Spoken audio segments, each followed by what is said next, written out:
Hello guys, let's പ്ലേൻ്റെ 18ാമത്തെ എപ്പിസോഡിലേക്ക് എല്ലാവർക്കും സ്വാഗതം. നമുക്കിപ്പോൾ എലൈറ്ററൊക്കെ കിട്ടി, പക്ഷെ പറന്ന് നടക്കാൻ വേണ്ടിയിട്ട് റോക്കറ്റില്ല. നമ്മളെ കയ്യിൽ ഇപ്പോൾ കുറച്ച് റോക്കറ്റുള്ളൂ. കാരണം എന്താ വെച്ചാൽ നമുക്ക് ഗൺ പൗഡറും കിട്ടാനില്ല. അതുപോലെ തന്നെ നമുക്ക് വുഡ് ഫാർമുണ്ട്, പക്ഷേ വുഡില്ല നമ്മളെ കയ്യിൽ. അതിന് നമുക്ക് കുറച്ച് ബോണ്ട് ആവശ്യമുണ്ട്, അതും നമുക്ക് കിട്ടാനില്ല. അപ്പോൾ നമുക്ക് പെട്ടെന്ന് തന്നെ ഒരു മോബ് ഫാർം ഉണ്ടാക്കാം. അപ്പോൾ നമ്മൾ ഇന്നത്തെ എപ്പിസോഡ് ഒരു മോബ് ഫാം ഉണ്ടാക്കുന്നതാണ്. അപ്പോൾ നമുക്ക് അതിന് കുറച്ച് ചെസ്റ്റിൻ്റെ ഒക്കെ ആവശ്യമുണ്ട്, അത് പെട്ടെന്ന് തന്നെ ക്രാഫ്റ്റ് ചെയ്യാം. ഇനി നമ്മളെ ഇൻവെൻറ്ററി ഒക്കെ ഒന്ന് ക്ലീൻ ആക്കി വെച്ചിരിക്കണേ. നമുക്ക് കുറച്ച് ഐറ്റംസ് കളക്ട് ചെയ്തെടുക്കാനുണ്ട്. നമുക്ക് മോബ് ഫാം ഉണ്ടാക്കാൻ വേണ്ടിയിട്ട് ആവശ്യമായ സാധനങ്ങൾ. മോബ് ഫാം ക്രാഫ്റ്റ് ചെയ്യാൻ വേണ്ടിയിട്ട് നമുക്ക് കുറച്ചധികം സ്ലാബിൻ്റെ ആവശ്യമുണ്ട്. ഏകദേശം ഒരു 38-40 സ്റ്റാക്കോളം സ്ലാബിൻ്റെ ആവശ്യമുണ്ട്. അപ്പോൾ നമ്മൾ കുറച്ചധികം സ്റ്റോൺ മൈൻ ചെയ്തെടുക്കുകയാണ്.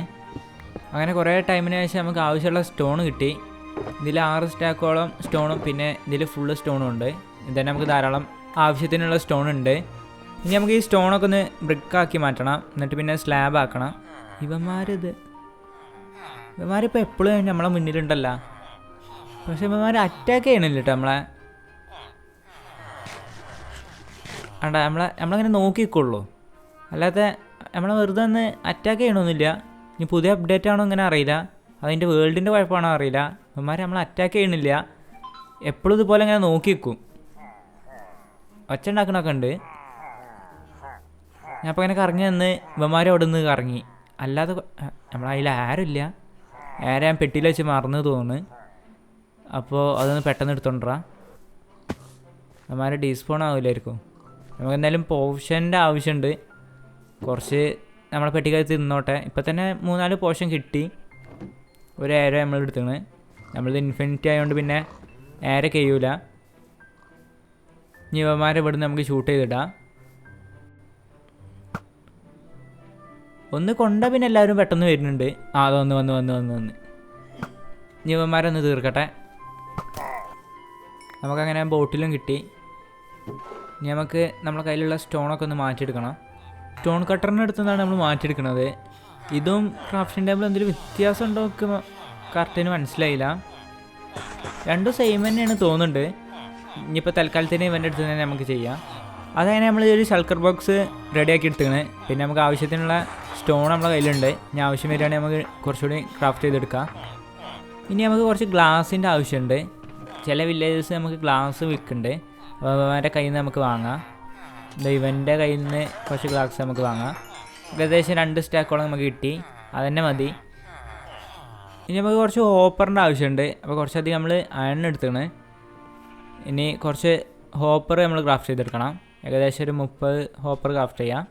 അതങ്ങനെ നമ്മൾ 30 ഹോപ്പർ ക്രാഫ്റ്റ് ചെയ്തെടുത്തത് നമുക്ക് ഈ പെട്ടിയിൽ വെക്കാം. ഇനി നമുക്ക് കുറച്ച് ഡിസ്പെൻസർ, അതുപോലെ തന്നെ ഒബ്സർവർ, അങ്ങനെ സംഭവങ്ങൾ ക്രാഫ്റ്റ് ചെയ്യണ്ടേ. അപ്പോൾ റെഡ് സ്റ്റോണിൻ്റെ ആവശ്യമുണ്ട്. ഒന്ന് ഫോർച്യൂൺ ചെയ്യാം നമുക്ക്.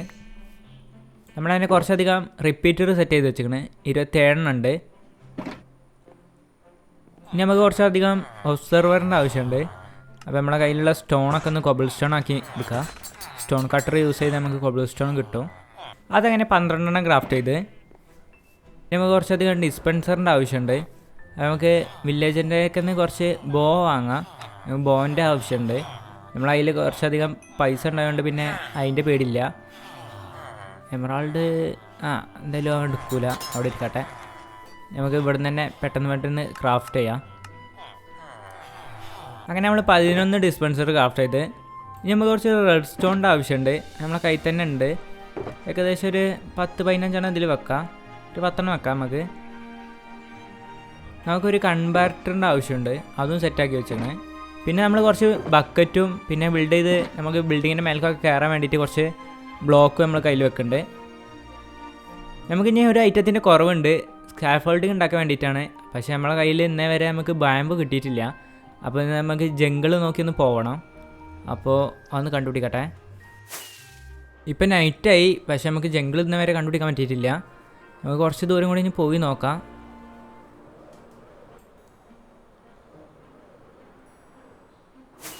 നമുക്കങ്ങനെ ജംഗിൾ ബയം കണ്ടെത്താൻ പറ്റി. ഇവിടെ കുറച്ചൊക്കെ ബാമ്പ് നിൽക്കുന്നുണ്ട്. നമുക്ക് അതൊന്ന് പെട്ടെന്ന് പൊട്ടിച്ചെടുക്കാം. കുറച്ചധികം തന്നെ പെട്ടെന്ന് നമുക്ക് കൊണ്ടുപോകാം. ഇവിടെ രാത്രി ആയതുകൊണ്ട് മോബൊക്കെ സ്പോൺ ആയിക്കണേ. അവന്മാരൊന്ന് തീർക്കട്ടെ. നമുക്ക് പെട്ടെന്ന് തന്നെ ഇതും പൊട്ടിച്ചെടുക്കുക. കുറച്ചധികം നമുക്ക് വേണം. ഇവിടെ കുറച്ചൊക്കെ ആയിട്ട് കാണുന്നുള്ളൂ. ഒന്നുകൂടി അപ്പുറം ഭാഗത്തൊക്കെ ഒന്ന് പോയി നോക്കിയാൽ കുറച്ചുകൂടി കിട്ടേണ്ടതാണ്. ഈ ജംഗിൾ കാണാൻ നല്ല രസമുണ്ട് കേട്ടോ. സംഭവം ആ ഭാഗത്ത് നല്ല വലിയ മലയും കാര്യങ്ങളൊക്കെ ഉണ്ടായതുകൊണ്ട് നല്ല ഭംഗിയുണ്ട്. ഇതിൻ്റെ തൊട്ടടുത്തുള്ള സൈഡിൽ കുറച്ചധികം ബാമ്പ് നിൽക്കുന്നുണ്ട് ഈ ഏരിയയിൽ. അപ്പോൾ അവിടുന്ന് നമുക്ക് പെട്ടെന്ന് കളക്ട് ചെയ്യാൻ പറ്റും. ഇനി ഈ ഭാഗത്ത് നമുക്ക് പെട്ടെന്ന് കളക്ട് ചെയ്യാം. നമ്മളതിൽ സോഡ് ഉണ്ടായതുകൊണ്ട് പെട്ടെന്ന് ഇത് പൊട്ടും ചെയ്യും. കുറേ ഉണ്ടായതുകൊണ്ട് നമ്മൾ ഇൻവെൻറ്ററി പെട്ടെന്ന് ഫില്ലായിക്കോളും. പിന്നെ ഇതിൻ്റെ ഒരു ഫാം നമുക്ക് വീട്ടിലുണ്ടാക്കി വെക്കണം. അതങ്ങനെ സെറ്റായി നമുക്ക് ആവശ്യത്തിനുള്ള ബാമ്പ് കിട്ടിക്കണേ. നമ്മൾ ഇൻവെൻറ്ററി ഫുള്ള് കവറാവുന്ന രീതിയിൽ ബാമ്പ് നമ്മൾ എടുത്തിക്കണേ. നമുക്ക് വീട്ടിലേക്ക് പോവാം. ഈ ഭാഗത്ത് തന്നെ ഒരു ഷിപ്പ്രക്ക് ഉണ്ട്. അപ്പോൾ ഇതിൽ നമുക്ക് എന്തെങ്കിലും നല്ല ഐറ്റംസ് കിട്ടുമോ നോക്കാം. ഫസ്റ്റ് നമുക്ക് മേലത്തെ പെട്ടിയിൽ നോക്കാം. ഇതിൽ കുറച്ച് എമറാൾഡും അതുപോലെ തന്നെ അയണും ഒരു എൻചാൻറ്റിങ്ങിൻ്റെ ബോട്ടിലുണ്ട്. നമുക്ക് എടുക്കാം. 3 ഐറ്റംസ് തന്നെ ഉള്ളൂ. ഇനി താഴത്തെ പെട്ടി നോക്കാം. താഴത്തെ പെട്ടി നമുക്കൊരു ട്രഷർ മാപ്പ് കിട്ടി. അതായാലും നമുക്ക് എടുക്കാം. ട്രഷർ ഏകദേശം നമ്മളടുത്തുണ്ട്. നമ്മളെ ഈ പോയിൻ്റ് ചെറുതായിട്ട് നീങ്ങുന്നുണ്ട്. അപ്പോൾ ആ പെട്ടി ഒന്ന് പെട്ടെന്ന് കണ്ടുപിടിക്കട്ടെ. ഈ ഒരു ഏരിയക്കകത്താണ് കാണിക്കുന്നത്. നമ്മൾ കറക്റ്റിന് ഈ പോയിന്റിൽ വന്ന് നിന്നാണ്ട് ഒന്ന് മൈൻഡ് ചെയ്താൽ മതിയാവും. കറക്റ്റിനൊന്ന് താഴത്തേക്ക് ഈ ബ്ലോക്കാണ് തോന്നുന്നുണ്ട്. നമ്മളെ ഷെവലൊന്ന് കൈക്കൊക്കെ എടുത്തതിൻ്റെ ശേഷം ഒന്ന് മൈൻഡ് ചെയ്താൽ മതി. ഈ ഭാഗത്തല്ല. എന്തായാലും ഏകദേശം ഇതിൻ്റെ അടുത്തായിട്ട് തന്നെ ആവും വരിക. ആ കിട്ടി. നമുക്ക് തുറന്ന് നോക്കാം. നമുക്ക് ആവശ്യമുള്ള സാധനങ്ങളുണ്ടോ? 3 ഡയമണ്ട് ഉണ്ട്. നമുക്ക് ഈ പെട്ടിയിലാക്കി വെക്കാം. നമ്മളെ കയ്യിലല്ലെങ്കിൽ സ്ഥലമില്ല. കുറച്ചധികം സാധനങ്ങൾ പെട്ടിയിൽ വെക്കാം. ഇതിൽ ഡയമണ്ട് അതുപോലെ അയണ് ഗോൾഡ് ഇതിലൊരു ആർട്ട് ഓഫ് ദ സീ ഉണ്ട്. അതെല്ലാം നമുക്ക് യൂസ് ആവും. ഇത്രയും ഐറ്റംസ് നമുക്ക് എടുക്കാം. ഇനി നമുക്ക് വീട്ടിൽ പോവാം. അങ്ങനെ നമ്മൾ വീട്ടിലെത്തി. നമുക്ക് ഐറ്റംസ് ഒന്ന് ക്രാഫ്റ്റ് ചെയ്യാം. നമ്മളെ ബാമ്പുള്ള പെട്ടി ഒന്ന് എടുക്കാം. ഇനി നമുക്ക് ആവശ്യത്തിനുള്ള ബാമ്പ് ഇതിൽ നിന്ന് എടുക്കാം. കുറച്ച് ഇതിൽ തന്നെ വെക്കണം. എന്ന് വെച്ചാൽ നമുക്ക് ഫാം ഉണ്ടാക്കാനുള്ളതാണ്. ഇനി നമുക്ക് സ്കാഫോൾഡിങ് ക്രാഫ്റ്റ് ചെയ്യാം. അത് ഏകദേശം 3 സ്റ്റാക്കിൻ്റെ മേലെ കിട്ടിയിരിക്കണേ. അത് നമുക്ക് പെട്ടിയിൽ വെക്കാം. ഇനി നമുക്ക് ഒരു സാധനം കൂടി ആവശ്യമുണ്ട്. ക്യാൻ ഫയർ വേണം. അപ്പോൾ നമുക്ക് സോൾ സാൻഡിൻ്റെ ആവശ്യമുണ്ട്. അപ്പോൾ നമുക്ക് നെതർക്കൊന്ന് കയറണം. അങ്ങനെ നമ്മൾ നെതറിൽ ഓപ്പൺ ആയിട്ടുള്ള ഏരിയയിലെത്തി. നമുക്ക് ആവശ്യമുള്ള സാധനം അതവിടെ താഴെയുണ്ട്. മെല്ലെ ഗ്ലൈഡ് ചെയ്തൊന്ന് താഴത്തേക്ക് ഇറങ്ങാം. ഇനി ഈ ഏരിയയിൽ നിന്ന് കുറച്ചധികം നമുക്ക് എടുക്കാം. നമുക്ക് 25 ക്യാൻ ഫയർ വേണം. 25 സോൾ സാൻഡ് മതി. പക്ഷേ കുറച്ച് അധികം എടുക്കാം. എന്തായാലും നമുക്ക് വീട്ടിൽ കൊണ്ടുപോയി വെക്കാം. നമുക്ക് 15 തന്നെ ക്രാഫ്റ്റ് ചെയ്യാൻ പറ്റിയിട്ടുള്ളൂ. അപ്പോൾ തന്നെ നമ്മളെ വുഡ് തീർന്നു പോയി. ഇനി നമുക്ക് കുറച്ചുകൂടി വുഡ് മൈൻ ചെയ്ത് കൊണ്ടുവരണം. അപ്പോൾ നമുക്ക് ഫാർമക്ക് പോവാം. ആ ഭാഗത്തുനിന്ന് കുറച്ച് വുഡ് നമുക്ക് മൈൻ ചെയ്ത് എടുക്കാം. ഫസ്റ്റ് നമ്മൾ ഈ TNT ഡൂപ്പർ ഒന്ന് ഓണാക്കിയതിൻ്റെ ശേഷം ഈ ഭാഗത്തേക്ക് വരണം. എന്നിട്ട് ഇവിടെ ഇതുപോലെ ഒന്ന് നിൽക്കണം. താഴെ ഇറങ്ങിയിട്ട് എന്നിട്ട് കറക്റ്റിന് വെച്ചാൽ മതി. പക്ഷെ നമുക്ക് ഡാമേജ് എടുക്കണ്ടേ. ആ ഒരു ഇഷ്യൂ കൂടി ഒന്ന് കവർ ചെയ്തെടുക്കണം. അടുത്ത എപ്പിസോഡ് ആകുമ്പോൾ തന്നെ ഞാൻ ക്ലിയർ ചെയ്തെടുക്കാം. ഇതുപോലെ നമുക്ക് ആവശ്യത്തിനുള്ള വുഡ് കിട്ടിക്കോളും. നമ്മളെ കയ്യിൽ ബോൺ മീൽ കുറവാണ്. നമ്മളിപ്പോൾ ഈ ഫാം ഉണ്ടാക്കിയതിൻ്റെ ശേഷം നമുക്ക് ബോൺ മീലും കിട്ടിക്കോളും. കുറേ സ്കെൽട്ടൺ വന്ന് സ്പോൺ ആയതിൻ്റെ ശേഷം നമുക്ക് ആവശ്യത്തിനുള്ള ബോൺ മീൽ കിട്ടിക്കോളും. ഇതിൽ പെട്ടെന്ന് വുഡ് ആവും നമ്മളെ കൈക്കൊക്കെ. അങ്ങനെ നമ്മൾ 20 ക്യാൻ ഫയർ ക്രാഫ്റ്റ് ചെയ്തിരിക്കണേ. 3 ഐറ്റംസാണ് നമുക്ക് ആവശ്യമുള്ളത്. ഇനി നമുക്ക് ഈ ഏരിയക്കകത്ത് തന്നെ ബിൽഡ് സ്റ്റാർട്ട് ചെയ്യാൻ തുടങ്ങാം. നമ്മളിതിനെ ചാരിയിട്ട് തന്നെയാണ് ബിൽഡ് സ്റ്റാർട്ട് ചെയ്യുന്നത്. നമുക്ക് ഈ ഐലൻഡിൽ കുറച്ചധികം ഫാം ഉണ്ടാക്കാനുള്ളതാണ്. അതുകൊണ്ട് അടുത്തടുത്ത് തന്നെയാണ് നമ്മൾ ഫാം ഉണ്ടാക്കുന്നത്. ഈ ഏരിയ ഒന്ന് ക്ലീൻ ആക്കി എടുക്കണം. അതൊന്ന് പെട്ടെന്ന് ക്ലീൻ ആക്കട്ടെ. അങ്ങനെ നമ്മൾ ഈ ഏരിയ ഒന്ന് ക്ലീൻ ആക്കി എടുത്തുകണേ. ഏകദേശം കുറച്ച് സ്പേസ് ഉണ്ട്. ഇനി നമുക്ക് ഫാമിൻ്റെ പണി സ്റ്റാർട്ട് ചെയ്യാം. അപ്പോൾ ഇത് ഫുള്ള് കാണുന്നത് ബോറിംഗ് ആവും. അപ്പോൾ ഞാനൊരു ടൈം ലാപ്സ് സെറ്റ് ചെയ്ത് വെക്കാം.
അങ്ങനെ നമ്മളെ ഫാമിൻ്റെ പണി കഴിഞ്ഞ് ഞാൻ വർക്കിംഗ് ആണോ അറിയാൻ വേണ്ടിയിട്ടാണ് ഇവിടെ കയറി നിൽക്കുന്നത്. ഞാൻ ഒന്ന് താഴത്തേക്ക് ഇറങ്ങി നോക്കാം, മോബൊക്കെ എങ്ങനെ സ്പോൺ ആവണമെന്ന് അറിയണം. താഴെ ഭാഗത്ത് ആവശ്യത്തിന് ഏറെ മോബ് വരുന്നുണ്ട് പെട്ടെന്ന് തന്നെ. ഈ പെട്ടിയിൽ നമുക്ക് ആവശ്യത്തിനുള്ള ഡ്രോപ്പ് കിട്ടിക്കൊണ്ട് നിൽക്കുന്നുണ്ട്. ഗൺ പൗഡറൊക്കെയാണ് നമുക്ക് അത്യാവശ്യമായിട്ടുള്ളത്, കാരണം നമ്മളെ കയ്യിൽ റോക്കറ്റൊക്കെ കുറഞ്ഞു വരികയെന്ന്. ഗൺ പൗഡറൊക്കെ നമുക്ക് കിട്ടുന്നുണ്ട്, ഇപ്പം തന്നെ ആവശ്യത്തിനുള്ള ഗൺ പൗഡർ കിട്ടുന്നുണ്ട്. പിന്നെ ഏകദേശം നമുക്കൊരു 10-15 മിനിറ്റ് നമുക്ക് AFK നിൽക്കാം. ഇതിൻ്റെ മേലെ നിന്നല്ലേ നമുക്ക് കറക്റ്റിന് സ്പോണ് കിട്ടുള്ളൂ. കറക്റ്റ് ഒന്ന് ലാൻഡ് ആയതിൻ്റെ ശേഷം ഇനി നമുക്ക് ഈ ഭാഗത്തൊരു 15 മിനിറ്റ് നിൽക്കാം. അപ്പം പിന്നെ ഒരു 10-15 മിനിറ്റ് കഴിഞ്ഞിട്ട് അപ്ഡേറ്റ് ചെയ്യാം. മേഘ ഇതിൻ്റെ ഉള്ളിൽ കൂടി പോണ്, നമ്മൾ അത്രക്കും മേലെയാണ് അല്ലേ. നമ്മളിപ്പോൾ ഏകദേശം 15 മിനിറ്റായി. ഞാൻ ഒന്ന് താഴത്തേക്ക് ഇറങ്ങാം, എന്നിട്ട് നമുക്ക് നോക്കണം എത്ര മോബിനെ കിട്ടിയെന്ന്. അല്ല സോറി, മോബല്ല, എത്ര ലൂട്ട് കിട്ടിയെന്നുള്ളത്. നല്ല രീതിക്ക് സ്പോൺ കിട്ടുന്നുണ്ട്. ഈ പെട്ടിയിൽ ഏകദേശം 3 സ്റ്റാക്കോളം ഗൺ പൗഡർ ഉണ്ട്. ഇതിലൊരു സ്റ്റാക്ക് ഗൺ പൗഡർ. അയ്യോ, ഈ ക്രീപ്പർ പൊട്ടി. ഇവന്മാർ പുറത്തേക്ക് വരുന്നുണ്ട്. നമുക്ക് പെട്ടെന്ന് ഈ ഏരിയ ഒന്ന് ക്ലിയർ ചെയ്യണം, അല്ലെങ്കിൽ മോബ് സ്പോൺ ആവുന്നതിനനുസരിച്ച് ഇവിടെ ഇറങ്ങി വരും. ഇതൊന്ന് ക്ലിയർ ആയിട്ട് പെട്ടെന്ന് അതങ്ങനെ നമ്മൾ സെറ്റ് ചെയ്തെടുത്ത് ഇനി ബാക്കി ഏരിയയിൽ നമ്മൾ ഗ്ലാസും വെച്ചേക്കണേ. അപ്പോൾ നമുക്ക് ഇതിനകത്ത് കാണാനും പറ്റും, ക്രീപ്പറൊന്നും പൊട്ടിത്തെറിക്കൊന്നും ഉണ്ടാവില്ല. അതിന് വേണ്ടിയിട്ടാണ് ഗ്ലാസ് വെച്ചത്. ഇനി നമുക്ക് കിട്ടിയ ഗൺ പൗഡർ വെച്ച് കുറച്ച് റോക്കറ്റ് നമുക്ക് ക്രാഫ്റ്റ് ചെയ്യാം. ഇത് ഫയർ വർക്ക് 1 അല്ല നമ്മൾ ക്രാഫ്റ്റ് ചെയ്യാൻ പോണത്, ഫയർ വർക്ക് 3 ആണ്. ഇതുപോലെ 3 ഗൺ പൗഡർ നമ്മൾ വെക്കണം, ഒരു പേപ്പറും. അപ്പോൾ ഫയർ വർക്ക് 3 കിട്ടും. ഇതൊന്നും കൂടി പവർ കൂടുതലാവും, അതിന് വേണ്ടിയിട്ടാണ് ഇത് ക്രാഫ്റ്റ് ചെയ്യണത്. അപ്പോൾ ഫയർ വർക്ക് 3 ക്രാഫ്റ്റ് ചെയ്യുക കുറച്ചധികം. ഇപ്പം നമുക്ക് ആവശ്യത്തിനുള്ള റോക്കറ്റുമായി ഇനി നമുക്ക് എത്ര വേണേലും പറന്ന് നടക്കാം. ഇതുപോലെ റോക്കറ്റ് കഴിയുമെന്നുള്ള പേടി നമുക്ക് ആവശ്യമില്ല, എത്ര വേണേലും യൂസ് ചെയ്യാം റോക്കറ്റ്. ഇതാണ് നമ്മൾ ഫാർമ്. ഇങ്ങനെ പറന്ന് കാണുമ്പോൾ ഇങ്ങനത്തെ ഒരു ലുക്കാണ്. ഇനി ഏരിയ ഒക്കെ ഒന്ന് ക്ലിയർ ചെയ്തെടുക്കണം നമ്മൾ ഈ താഴെ ഭാഗം. അപ്പോൾ നമ്മൾ ഇന്നത്തെ എപ്പിസോഡ് ഇത്രയുള്ളൂ. അപ്പോൾ എല്ലാവർക്കും ടാറ്റ ബൈ ബൈ.